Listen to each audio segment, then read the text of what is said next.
Hello viewers, আশা করি সকলে ভালো আছেন। শীতের মরশুমে শেয়ার করব পালং শাক দিয়ে কাবুলি চানার রেসিপি। জিরার রাইস বা রুটি চাপাটির সঙ্গে খেতে খুবই টেস্টি লাগে। নমস্কার, আমি মৌ। আপনারা দেখছেন মৌয়ের সাথে রান্নাবান্না।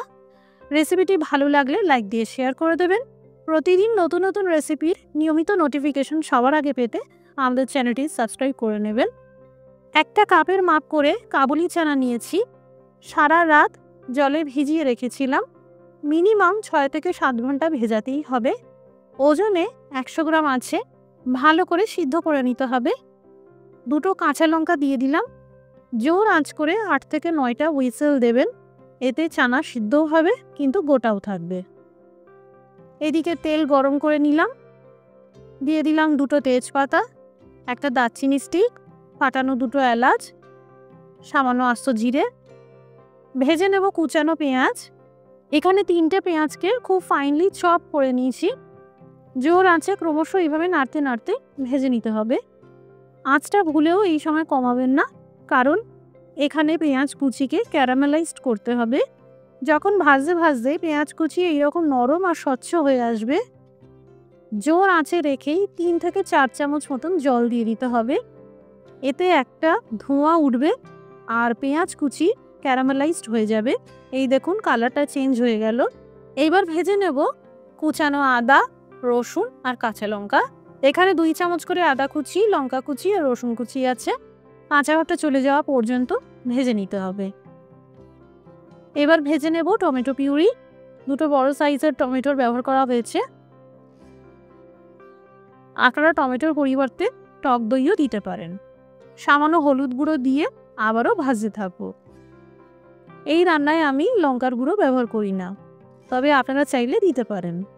ভাজতে ভাজতে এই মশলার থেকে যখন তেল ছেড়ে দেবে, দিয়ে দিতে হবে ছোলে মশলা।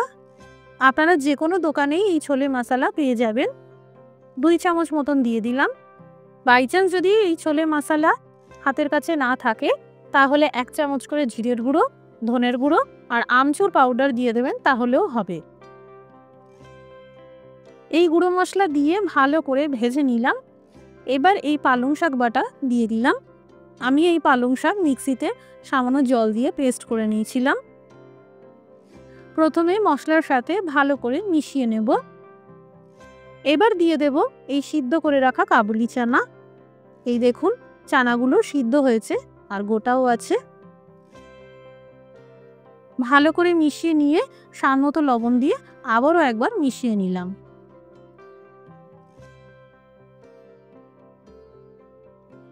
কম আঁচ করে ঢেকে 5 মিনিটের জন্য রান্না করব। এই দেখুন পালং শাক সহ চানা ভালোভাবে সিদ্ধ হয়ে গেছে আর একদম মাখো মাখো রাখবো এরকম। এবার সব শেষে আধা চা চামচ গরম মশলার গুঁড়ো মিশিয়ে দিলাম। তৈরি হয়ে গেল পালক ছোলে বা পালং শাক দিয়ে কাবুলি চানার একটি টেস্টি রেসিপি।